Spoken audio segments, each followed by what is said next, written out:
Prof, Indonesia adopsi New York Convention 1958. Apa sih Pak, Prof, pentingnya konvensi ini? Kita masuk sekarang ke konvensi 58 dan kemudian di Undang-Undang 3099-nya. Iya. Ada pengakuan, Iya. ada juga pembatalan. Iya. Kan gitu ya, Prof? Undang-Undang 3099 ini banyak Prof ditanyakan kepada dalam diskusi maupun dalam beberapa kesempatan mengatakan final dan mengikat, Iya. ya kan? Tapi kemudian ada lagi pembatalan. Apa sih Prof maksudnya pembatalan? Sebelum kita masuk ke pengakuan, pembatalan ini seperti apa, Prof? Apakah kemudian putusan arbitrase di Malaysia itu bisa dilakukan pembatalan menurut Undang-Undang 3099?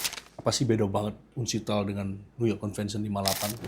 Di ketentuan 3099 Undang-Undang Arbitrase penerbitan eksekuatur. Ya, Prof ya. Dalam praktek eksekuatur atau izin untuk melaksanakan putusan lah ya, kalau bahasa paling sederhana Prof menurut saya. Itu kerap di challenge Prof. Iya. Bagaimana Prof menyikapi isu ini, Prof?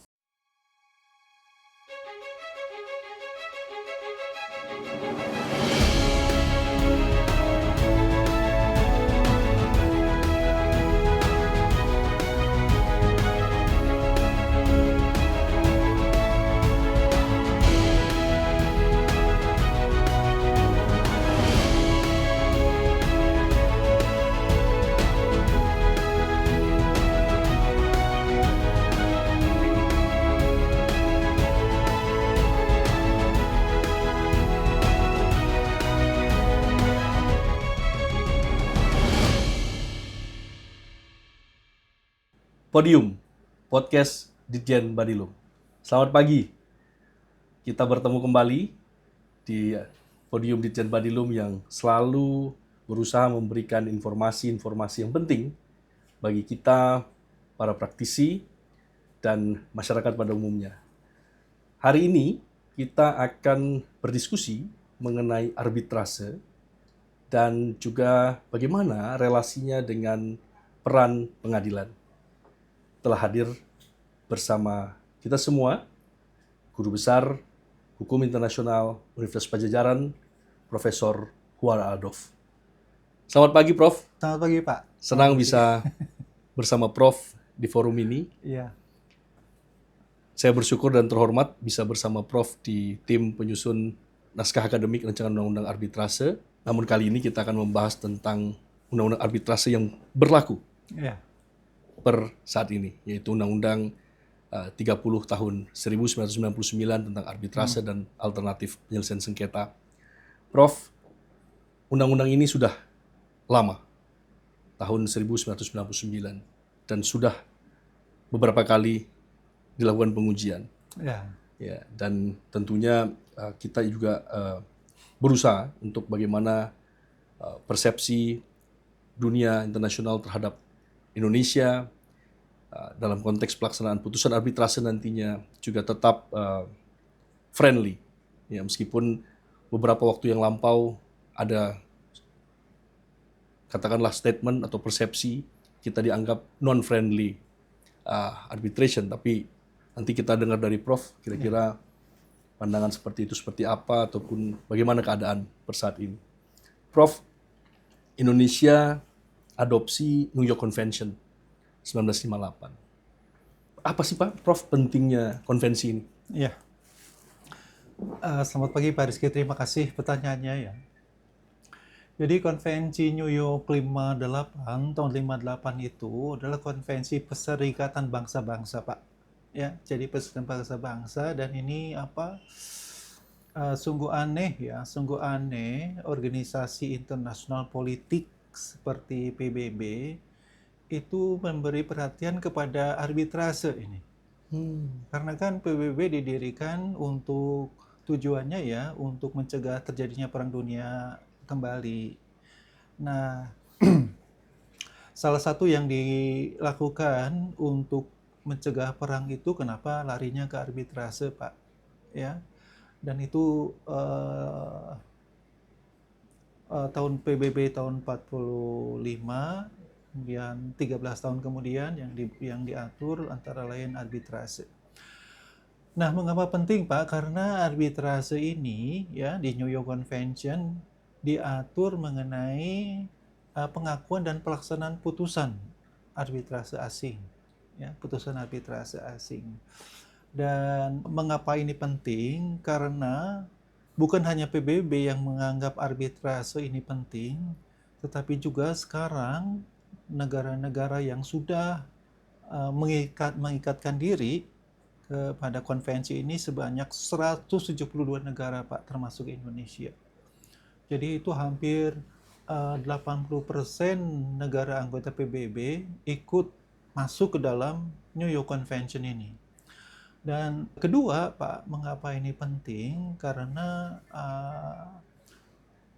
konvensi PBB 1958 ini mengenai pengakuan dan pelaksanaan putusan arbitra asing di 172 negara, dan lembaga yang menangani masalah pengakuan dan pelaksanaan putusan arbitrase ini adalah pengadilan negara, Pak. Pengadilan negara. Jadi ini langsung terkait dengan kedaulatan hukum, kedaulatan yurisdiksi negara, mengenai lembaga hukum tertinggi yang menegakkan hukum di seluruh negara. Jadi dan itu di 172 negara, Pak. Ya, 172 negara. Jadi PBB dan ke-172 negara ini memandang penting bahwa isu arbitrase, khususnya pengakuan dan pelaksanaan arbitrase itu di mata mereka, di mata pandangan dunia itu sangat penting. Jadi itu esensi utama dari New York Convention ini, Pak, 1958 ini. Iya. Jadi seolah-olah ini konvensi pengakuan dan pelaksanaan putusan arbitrase oleh pengadilan.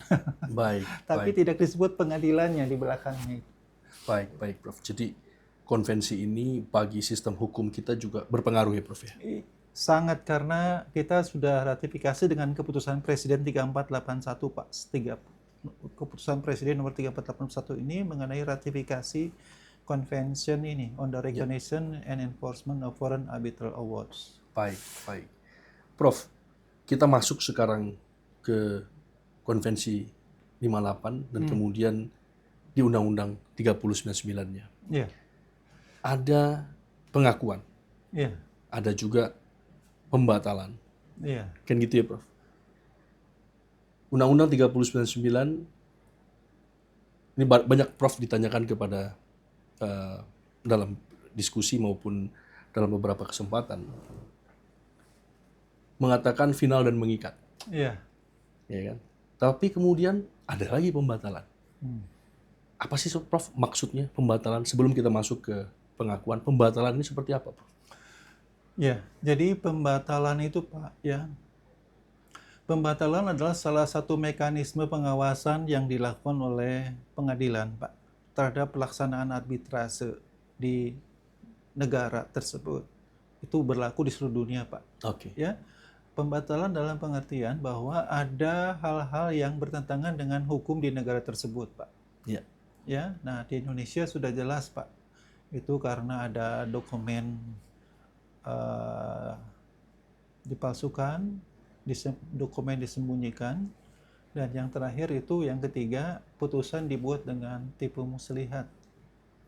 Itu salah satu bentuk pengawasan dari pengadilan supaya pelaksanaan arbitrase ini berfungsi, berjalan sesuai dengan aturan hukum, Pak. Jadi pembatalan yang Prof sampaikan tadi terhadap putusan arbitrase nasional. Iya. Prof, sebagai contoh, ada lembaga arbitrase di Malaysia memutus suatu perkara. Apakah kemudian putusan arbitrase di Malaysia itu bisa dilakukan pembatalan menurut Undang-Undang 3099? Ya, pembatalan di dalam Undang-Undang 3099 itu untuk arbitrase nasional, Pak. Arbitrase dalam negeri, yaitu yang saya sebutkan pasal 70 tadi. Iya. Pasal 70 yang 3 alasan tadi, Pak. Iya. Ya. dokumen disembunyikan, dokumen dipalsukan, dan putusan dibuat dengan tipu muslihat. Untuk yang arbitrase internasional, putusan arbitrase internasional itu tunduk kepada Konvensi New York, Pak. Baik. Konvensi New York 58 ini, Ya. yang saya sebutkan tadi ya. Ya. Nah, di dalam Konvensi New York pasal 5, Pak, di dalam Konvensi New York pasal 5 itu disebutkan bahwa yang berwenang membatalkan, ya. Nah, istilah konvensi tidak membatalkan, Pak, set aside namanya ya. Yang membatalkan putusan arbitrase internasional itu adalah tadi yang saya sebutkan, pengadilan pengawas. Pengadilan di mana putusan arbitrase itu dibuat. Jadi kalau putusan arbitrase dibuat di Malaysia, maka pengadilan federal Malaysia lah yang membatalkan putusan tersebut. Baik, Prof. Jadi Ya, semakin yang jelas. set aside. Set aside itu di artikel 5 New York Convention disampaikan bahwa yang membatalkan putusan di mana arbitrasi Iya, itu diputus ya, Dok ya. betul. Ya, Prof ya.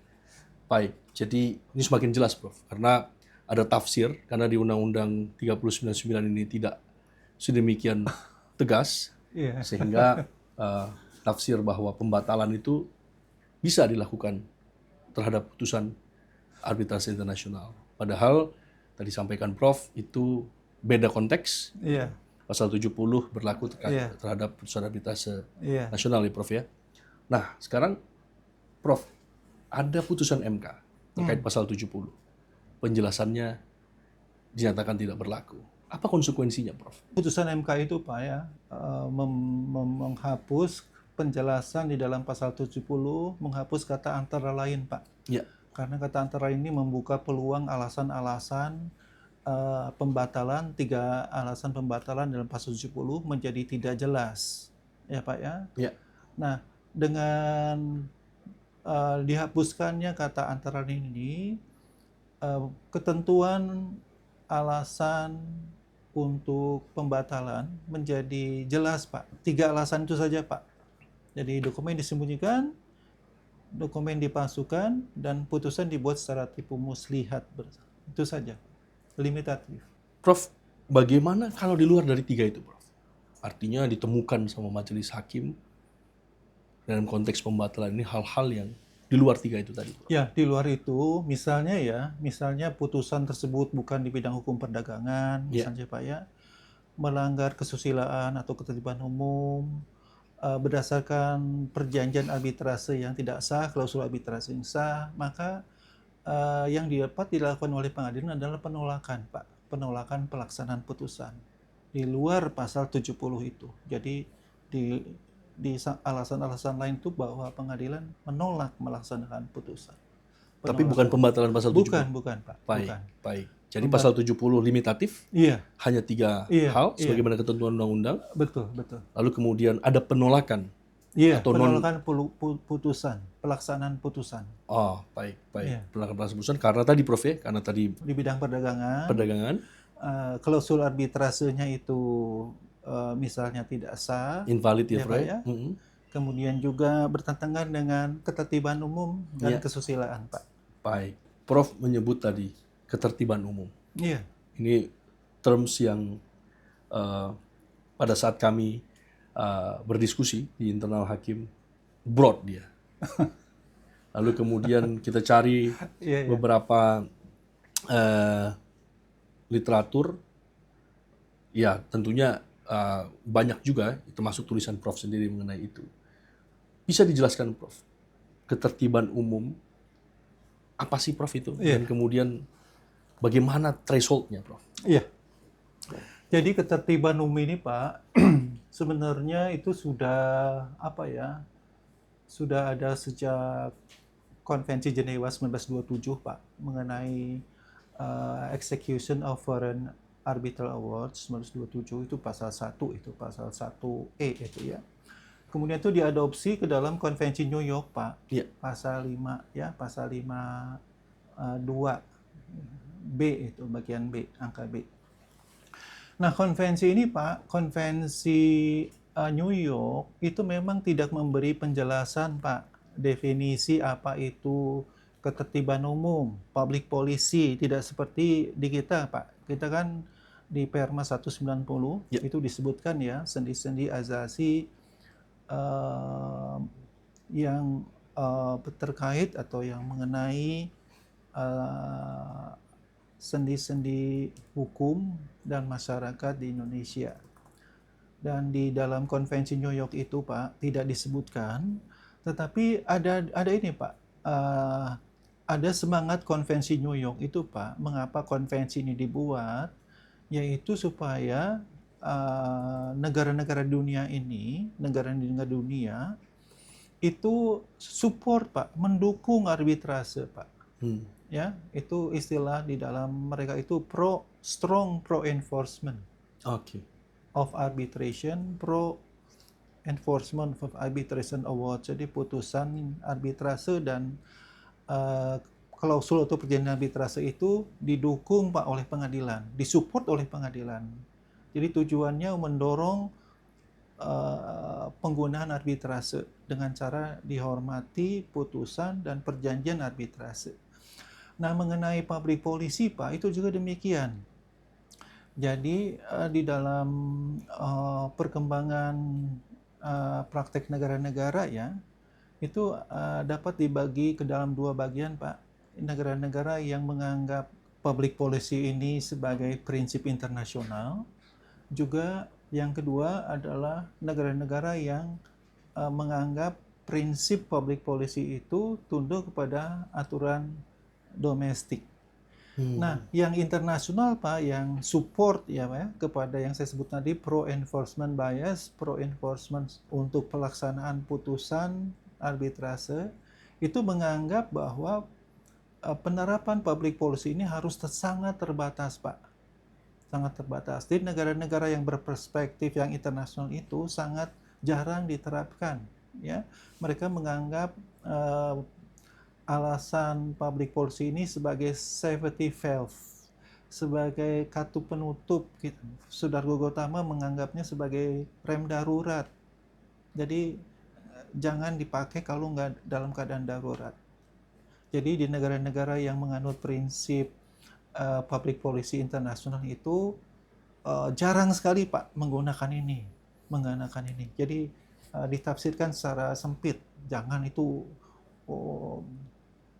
istilahnya ultimum remedium. Baik. Nah, yang domestik, Pak, tidak, Pak. Yang menganut prinsip public policy domestik itu menganggap ya ini kedaulatan hukum kita. Ya, jadi public policy menurut perspektif kita nih, nasional kita gitu. Jadi kalau memang itu melanggar menurut anggapan pengadilan itu melanggar hukum, ya kita batalkan. Ya kita tidak akan laksanakan. Ya gitu kita akan terapkan public policy-nya itu. Itu, Pak, pengertian dua ini saja, Pak, yang berkembang gitu. Baik, Prof. Kalau boleh kita melihat ke dalam pembentukan, salah barangkali Prof ada informasi tentang Undang-Undang 3099 kita. Dia yang pertama tadi, yang pro strong atau yang kedua? Yang pertama ya, Pak ya, sewaktu awal-awal sebelum Undang-Undang Arbitrase keluar 99, tahun 1980 ke atas ke sini 90 dan 90, 80 90 itu kita ini, Pak, menerapkan konvensi New York ini, Pak. Itu ya, dan itu menjadi menjadi berita internasional yang luar biasa. Artinya yang pertama, Prof. Betul, ya, betul. Kita menerapkan secara sempit. Secara luas, Pak. Secara luas. Secara luas. Ya, kita menerapkan secara luas ini. Contohnya kasus Sugarman, Pak ya. Kasus Gula Haryanto, Yani Haryanto. Ya, itu sangat kasus terkenal sekali ya. Putusan arbitrase di London, di Inggris dibatalkan karena transaksi jual beli gula itu tidak bisa dilakukan oleh swasta, oleh perusahaan swasta, itu harus oleh negara. Langsung dibatalkan, Pak. Nah, mengapa ini menjadi berita nasional, internasional ya, Pak? Kan yang membatalkan harusnya kan pengadilan London. Nah, kita tidak melihat itu, Pak. Jadi itu menjadi berita besar, Pak. Karena kan London kebetulan kan 80-90 itu masih sangat kuat, Pak. Masih sangat kuat Inggris pada waktu itu ya, posisi negara Inggris itu. Jadi sampai sekarang lah ya untuk pusat perniagaan dunia. Jadi itu tersebar luas. Juga diikuti tahun 90 PT Niswar. Putusan juga dibatalkan, putusan arbitrase asing. Dan ini menjadi headlines besar di lingkungan arbitrase internasional bahwa Indonesia ini tidak friendly lah ya Pak ya, tidak friendly. Ini salah satu contoh kita begitu mudahnya menggunakan aturan nasional untuk membatalkan putusan arbitrase tanpa melihat, menyadari secara spesifik aturan-aturan bagaimana menurut konvensi atau hukum internasional yang telah kita ratifikasi, yang telah kita ikatan diri untuk membatalkan putusan arbitrase internasional atau untuk menolak melaksanakan putusan arbitrase internasional. Jadi setelah itu di 399 barangkali itu sangat penting Pak, ya. 399 itu. Jadi Undang-Undang 399 ini boleh saya bilang merevolusi aturan arbitrase Indonesia. Peraturan RV lama kita Pak, 36 pasal dari Reglement Rechtsverordering, hukum acara perdatanya Belanda, 615 sampai 651 diubah total dengan ini, dengan Undang-Undang 399. Termasuk itu pembatalan. Yeah. Pembatalan di pasal 643 Pak, 643 di RV ini ada 10 Pak, 10 alasan. Dan oleh Undang-Undang 30 dirubah itu Pak, dihapus 7 alasan, digunakan 3 alasan terakhir dari RV itu Pak. Dokumen dipalsukan, dokumen disembunyikan, tipu muslihat. Yang 1 sampai 7 Pak, dokumen perjanjian tidak sah, komposisi arbiter tidak sesuai dengan perjanjian, pelanggaran hukum acara dan sebagainya itu dihapus Pak oleh 399. Jadi Pak, Undang-Undang 399 ini tidak membatasi Pak sebenarnya Pak, membatasi upaya pembatalan oleh pengadilan dalam kaitannya dengan arbitrase. Public policy itu ya Prof. Iya. Berarti Konvensi New York 958 ini atau Undang-Undang 399 ini sebenarnya sejalan dengan Konvensi New York 58. Atau bukan sejalan Pak. Konvensi New York itu untuk setting aside Pak, itu ada 7 Pak, 7 alasan. Yeah. Undang-Undang RV lama itu ada 10. Yeah. Ya. Nah, 7 ini Pak oleh Konvensi New York misalnya yang 1 ya Pak ya, betul. Pasal 5 ayat 1. Perjanjian arbitrase, klausul arbitrase sudah dibatalkan. Ya Pak ya. Kemudian yang kedua, misalnya komposisi juga, komposisi arbitrase tidak sesuai. Putusannya tidak sesuai dengan klausul arbitrase yang dimintakan. Kemudian pelanggaran hukum acara Pak. Jadi pelanggaran hukum acara di dalam persidangan arbitrase. Pasal 5 ayat 1 ini Pak, 5 alasan itu, ya Pak ya, plus 2 lagi Pak, 2 lagi tadi tentang public policy, artikel 5 bagian 2B, juga dengan non-arbitrability, jadi kesengketa itu tidak bisa dapat diselesaikan oleh arbitrase. Nah, oleh Undang-Undang 30, kita tidak mengadopsi yang ke 1, 2, 3, 4, 5 Pak. Kita hanya bahwa non-arbitrability, ya Pak ya, untuk melaksanakan putusan arbitrase Indonesia, kita tidak akan melaksanakan dengan 3 alasan saja Pak. Jadi bukan 7 Pak. Betul. Ya, jadi tidak, bahwa sengketa itu bukan sengketa arbitrase. Kedua, melanggar ketertiban umum. Ketiga itu Pak, di luar 7 tersebut, prinsip resiprositas.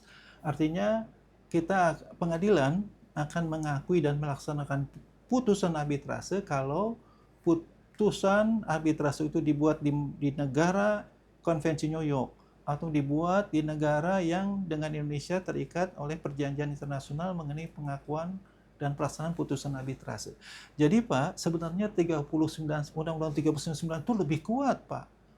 Kita sebenarnya undang-undangnya lebih pro enforcement Pak, lebih pro karena Nah, dari 10 tadi, 7 tadi Pak, 7 tadi, 7 ya, 10 tadi di 10 Undang-Undang RV lama, RV pasal lama, 643, itu oleh Saudara Gotama ya Pak ya, karena arsitek 399 ini guru besar Bapak nih ya di Parahyangan betul, juga UI betul. ya. 7 itu dihapus Pak. Oke. 7 itu dihapus. Jadi 3 saja. Dan di Konvensi New York Pak, dari 7 alasan untuk setting Set aside, aside. penolakan, itu 5 dipangkas Pak. Jadi 2 saja plus ditambahkan resiprositas. Resiprositas. Ya. Oke. Jadi undang-undang kita lebih kuat dari model lo Pak untuk pembatalan untuk pelaksanaan putusan arbitrase asing. Baik. Jadi kita lebih kuat dari model arbitration law khusus untuk pelaksanaan putusan. Baik. Itu Pak. Iya. Jadi semakin tercerahkan ini Iya. teman-teman Jadi kita semua. di dunia ini Pak kaget melihat Undang-Undang 399 termasuk ini Pak. Termasuk uncitral. Karena uncitral sudah mempelajari Undang-Undang arbitrase kita dan mereka respect sekali ke Undang-Undang 30 ini karena untuk pembatalan dan penolakan kita sangat membatasi. Bahkan uncitral yang melihat ke 399. Iya, betul. Karena misalnya, ini tidak sesuai pelanggaran hukum acara loh, kita proteksi bahwa arbitrase harus dilaksanakan. Kita tidak melihat itu, kita hanya menganggap kita akan menolak melaksanakan putusan kalau itu tadi Pak, undang-undang kita mensyaratkan harus sengketa dagang ya pasal 5 dan penjelasan pasal 66. Apa itu sengketa dagang? Yeah. Kedua, melanggar public policy walaupun Pak kita pelaksanaannya yang saya sebutkan tadi awal-awal kita lebih cenderung domestic public policy. Ya. Sebelum 399. Iya, sekarang kecenderungannya international domestic policy. Itu yang saya lihat Pak, itu yang saya baca. Jadi saya terima kasih ke pengadilan Mahkamah Agung. Itu sekarang jarang menerapkan, Pak. Jarang sekali menerapkan untuk putusan arbitrase internasional itu melanggar public policy, melanggar ketertiban umum. Itu luar biasa. Prof, karena Prof tadi menyebut uncitral. Iya. Ya kan? Iya. Mungkin kami bisa diinformasikan, Prof. Apa sih beda banget uncitral dengan New York Convention 58? Mungkin secara singkat, Prof. Iya. Jadi Pak, uncitral itu tahun 66, Pak. Tahun 66 dibentuk oleh PBB ya, Pak ya. Itu salah satu tugasnya itu mengembangkan ini Pak, perdagangan internasional, hukum internasional karena penting sekali Pak untuk dunia perdagangan internasional ini ya. Jadi Cliff Simitoff waktu itu ya, guru besar di Inggris merancang bagaimana sih aturan hukum perdagangan internasional itu supaya bisa berkembang, dibentuklah uncitral ini tahun 66 Pak ya. Dan uncitral ini Pak yang dilakukan, salah satu dilakukan, dia punya amanat Pak, salah satu amanat tugas dari Majelis Umum Pak sewaktu mengesahkan Konvensi New York Pak. Jadi Konvensi New York ini dasar hukum yang mendirikan itu adalah Final Act Pak namanya, Final Act and Convention on the Recognition and Enforcement of Foreign Arbitral Awards. Itu dasar hukum yang melahirkan Konvensi New York 58, namanya Final Act. Dan di dalam Final Act ini ada pertimbangan ya Pak ya, pertimbangan semacam mukadimahnya, dan di dalam butir mukadimahnya ini adalah amanat dari Majelis Umum. Majelis Umum berpendapat gini Pak, di dunia ini sudah ada aturan perjanjian internasional mengenai pengakuan dan pelaksanaan putusan arbitrase internasional. Itu sudah melangkah jauh Pak, melangkah jauh ke depan supaya bagaimana sih putusan arbitrase itu bisa dilaksanakan seluruh negara. Masalahnya Pak, perjanjian pengaturan mengenai pelaksanaan putusan arbitrase sudah ada, sudah lahir ya 10 Juni 58 Konvensi New York. Tapi Pak, aturan-aturan substantif dan formal untuk arbitrase belum ada. Jadi uncitral mengamanatkan ya PBB ya mengamanatkan perlu dibuat suatu aturan hukum di negara-negara yang semuanya seragam gitu, Pak. Iya. Uniform, ya.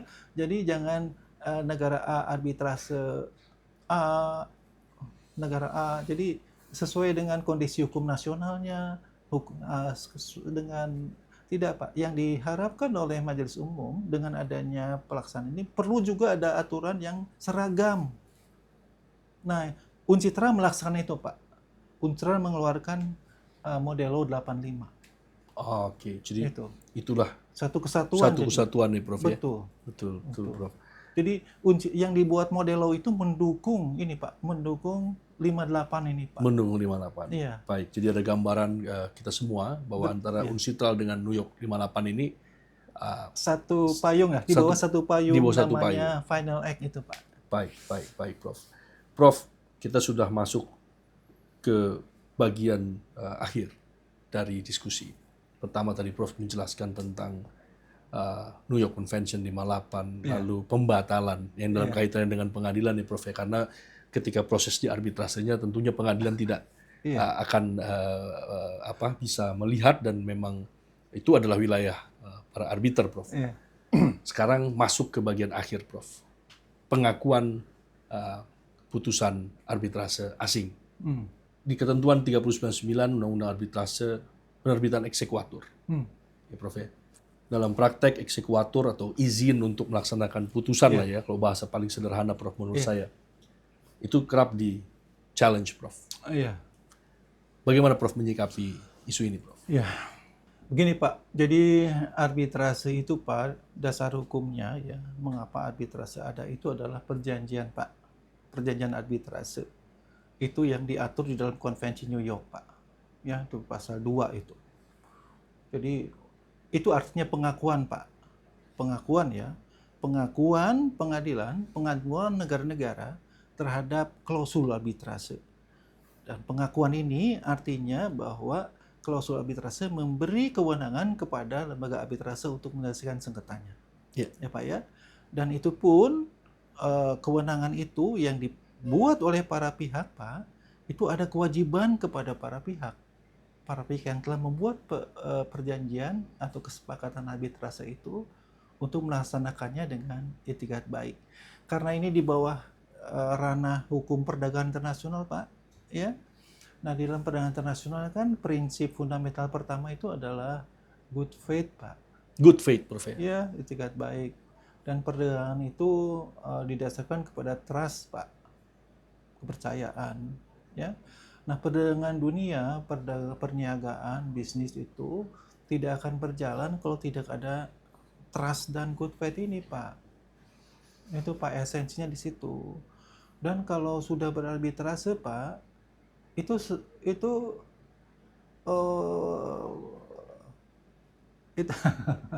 saya bagaimana ya?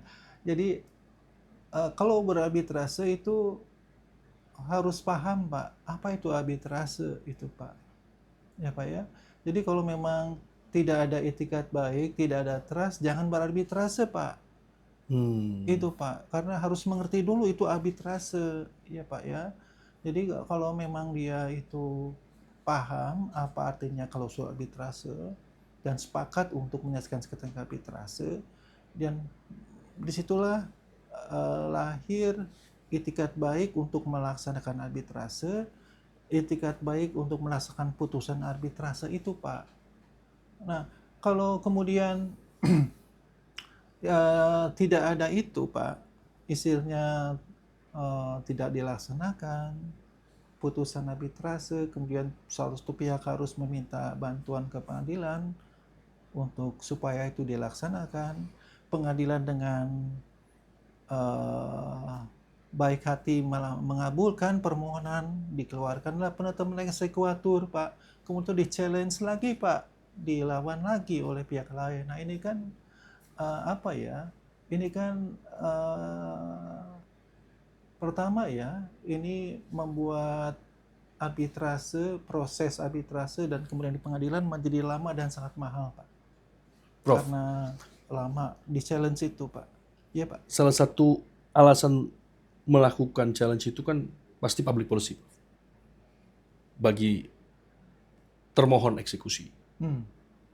Lantas kalau tidak kemudian diberi ruang, bagaimana pengadilan, kan dalam konteks eksekuatur kan pengadilan yang menilai Pak, ada pelanggaran public policy atau tidak. Berarti pertanyaannya kemudian adalah bagaimana pengadilan harus menafsirkan bahwa ini ada pelanggaran, ini bisa diterbitkan eksekuator atau ini tidak bisa diterbitkan eksekuator. Kan itu di dalam undang-undang kita sudah jelas, Pak. Ya, pengadilan akan memeriksa apakah putusan tersebut ya Pak ya dibuat di negara yang dengan Indonesia telah terikat perjanjian arbitrase. Ya. Kan pengadilan juga bisa langsung mengetahui bahwa pokok sengketa yang diselesaikan, diputus oleh arbitrase itu menurut hukum kita juga berada di dalam ranah lingkup hukum perdagangan. Ya. Ketiga, pengadilan kan juga bisa langsung menilai apakah ini nanti bertentangan dengan public policy, Pak, sebelum eksekutor itu bisa dikeluarkan. Artinya kalau menurut pengadilan itu tidak melanggar ketentuan pasal 5, bahwa sengketa itu berada tidak di luar hukum perdagangan, sengketa itu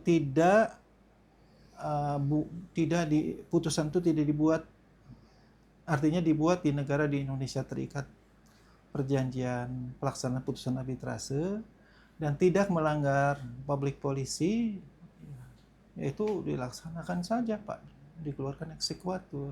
Artinya menurut Prof, iya, penilaian itu cukup bisa dilakukan oleh pengadilan saja, iya, tanpa betul, perlu Pak. mendengar termohon. Betul, iya. Baik. Dan sebetulnya kan arbitrase itu kan untuk pelaksanaannya sukarela, Pak. Iya, intinya.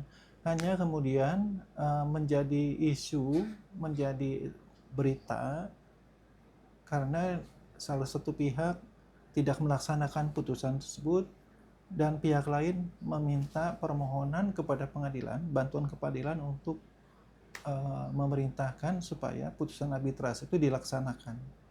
Baik. Prof, kembali sedikit Prof Iya. ke New York Convention dan UNCITRAL Model Law. Iya. Apakah dengan tadi Prof katakan bahwa UNCITRAL dan New York Convention itu berada dalam satu frame lah katakanlah atau satu payung regulasi tentang arbitrase ini, maka UNCITRAL Model Law itu berlaku Prof untuk Indonesia? Iya. Bagaimana Prof itu? New York Convention ini Pak, 16 pasal ya Pak ya. Iya. Isinya 2 Pak. Pengaturan, pengakuan terhadap perjanjian atau klausul arbitrase dan pengakuan dan pelaksanaan putusan arbitrase. Itu 16 pasal itu intinya itu.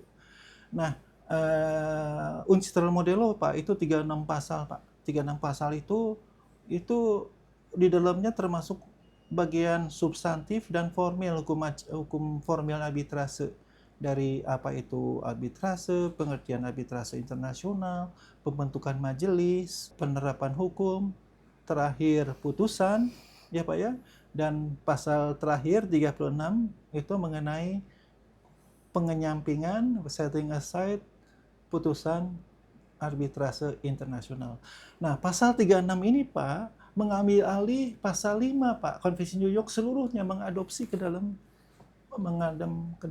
UNCITRAL Model Law. Itu pasal 5 diadopsi. Semua 7 alasan itu Pak yang saya sebutkan tadi, 7 alasan dalam itu di copy paste ke dalam UNCITRAL. Karena ini memang satu payung di bawah Final Act itu Pak. Iya. Ini Pak. Iya. Jadi pasal terakhir 36 itu sama dengan pasal 5 dari pasal 36 UNCITRAL sama dengan pasal 5 New York Conventions.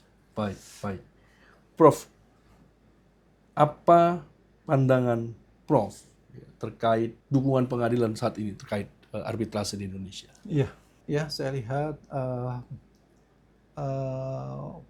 pengadilan Pak, ya, pengadilan kita itu sebagai pelaksana dari undang-undang Pak. Ya, jadi pengadilan melaksanakan konvensi New York berdasarkan Kepres, ya Pak ya. Pengadilan melaksanakan amanat mengakui dan mengenforce, mengeksekusi pelaksanaan putusan arbitrase berdasarkan Undang-Undang 30, ya. Jadi sekarang ini Pak, apa yang dilakukan oleh pengadilan itu bergantung kepada undang-undang Pak yang ada di kita, ya, di undang-undang yang kita. Nah, Undang-Undang 3099 Pak, kalau Pak Rizky lihat ya, juga teliti lah ya, teliti, itu tidak menyebut satupun kata mengenai New York Convention Pak, Konvensi New York. Sehingga di dalam praktek itu acap kali ketentuan-ketentuan ke-16 pasal khususnya pasal 5 itu Pak, pasal 5 yang sangat penting, pasal 2, pasal 3 ya Pak ya, dari Konvensi New York, juga pasal 36 Model Law, itu tidak apa Pak, karena tidak tercantum, jadi tidak disadari Pak, hubungan antara New York Convention dengan Undang-Undang 3099. Padahal sangat Pak, berkaitan. sangat, karena kita kan sudah terikat Pak. Iya. Karena kan dengan ratifikasi itu menjadikan Konvensi New York itu bagian dari hukum nasional kita. Iya. Itu kan sudah jadi hukum nasional Pak, sudah kita ratifikasi.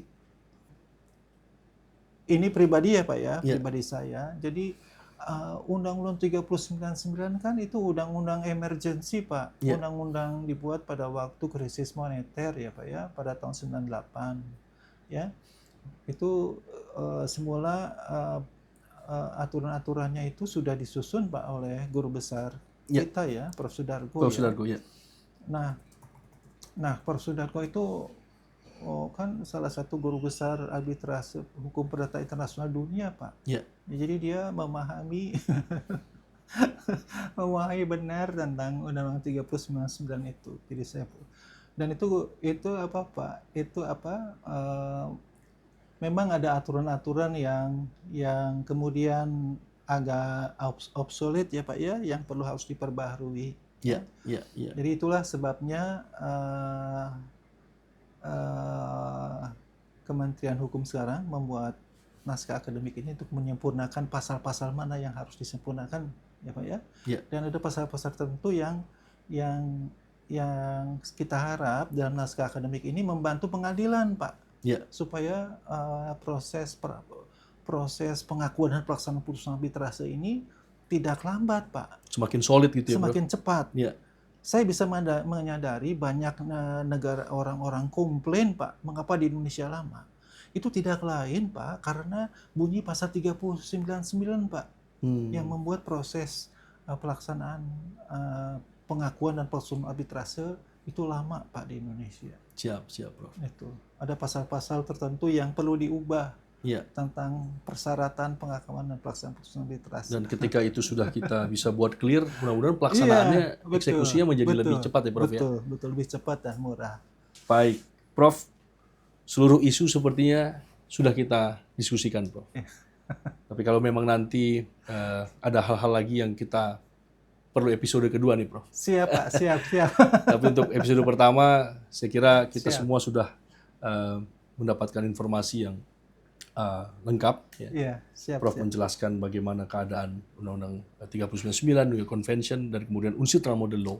Dan bagaimana keadaan lebih konkret lagi, ada pembatalan, di mana pembatalan itu limitatif. Pasal 70 hanya untuk putusan arbitrase nasional ya Prof ya. Dan berbeda dengan penolakan ya Prof. Berbeda dengan penolakan. Jadi mudah-mudahan apa yang tadi Prof sampaikan memberikan informasi kepada kami semua Prof. Baik rekan-rekan hakim maupun para praktisi yang juga menyaksikan podcast Cicen Banilum. Baik, dengan demikian kita berada pada bagian akhir acara ini. Terima kasih atas kesediaan Prof hadir di forum ini. Tetap sehat, tetap semangat Prof. Terima kasih Pak. Dan Bapak Ibu semua, sampai bertemu di topik-topik lainnya yang sama serunya dengan topik kita hari ini. Tetap semangat, sampai bertemu. Assalamualaikum warahmatullahi wabarakatuh. Selamat pagi. Podium, podcast Dirjen Badan Peradilan Umum.